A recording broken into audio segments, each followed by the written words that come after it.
ഈ തിരിച്ചു വന്നതിന്റെ ടെക്നിക്ക് എന്താണ് sir? It's a simple technique. Tap and save.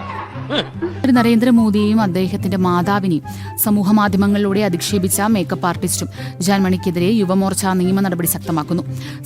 അതന്നത്തെ ചോരത്തിളപ്പിന് ഇപ്പൊ എന്ത് ചോര തണുത്തു പോയാ? തണുത്ത് മരവിച്ചു എന്ന് പറയുന്നതാവും ശരി. സംസ്ഥാന DGPക്കും പ്രധാനമന്ത്രിയുടെ ഓഫീസിനും പരാതി നൽകി യുവമോർച്ച.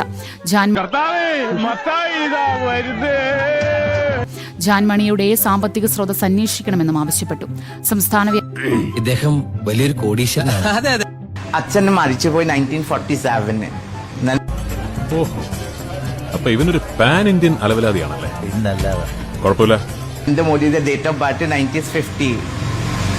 ഫസ്റ്റ് അവന്റെ സ്വന്തം അച്ഛന് കണ്ടുപിടിക്കട്ടെ. കാര്യവൻ തല്ലിപ്പൊളിയാണെങ്കിലും ഇങ്ങനെയുള്ള സംഭവത്തിനൊക്കെ ആള് കറക്റ്റ് റൂട്ടാണ്. അതൊന്നും എനിക്കറിയാൻ മേല. ഇങ്ങനെ എന്തെങ്കിലുമൊക്കെ പറയുമ്പോഴേ എന്റെ മനസ്സിനൊരു സന്തോഷം ഉണ്ടാവുള്ളൂ. ആരായത് നിന്നോട് പറഞ്ഞത്? ആരും പറഞ്ഞല്ല, ഞാൻ ചുമ്മാ ഊഹിച്ചു. പ്രധാനമന്ത്രി നരേന്ദ്രമോദിയെയും അദ്ദേഹത്തിന്റെ മാതാവിനെയും സമൂഹ മാധ്യമങ്ങളിലൂടെയും ചില ഓൺലൈൻ മാധ്യമങ്ങൾക്ക് നൽകിയ അഭിമുഖങ്ങളിലുമാണ് മേക്കപ്പ് ആർട്ടിസ്റ്റും ട്രാൻസ്ജെൻഡറുമായ ജാൻമണി അധിക്ഷേപിച്ചത്. ജാൻമണി തലക്കോളം കിറക്കഞ്ഞ മനുഷ്യന്മാർ ഇങ്ങനെ കാണിച്ചു ഞങ്ങളുടെ ബുദ്ധി ആക്ഷേപിച്ചത്.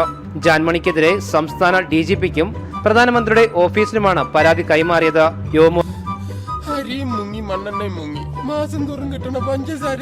Morcha media cell convener Nandu S ആണ് പരാതി നൽകിയത്.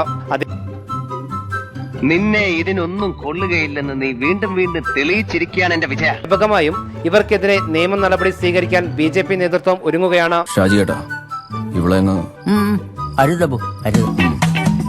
വിഷയത്തെ വളരെ ഗൗരവത്തോടെയാണ് BJP നേതൃത്വം കാണുന്നത്. കൊള്ളേണ്ടത് കൊണ്ടാലേ കാണേണ്ടവർ കാണൂ.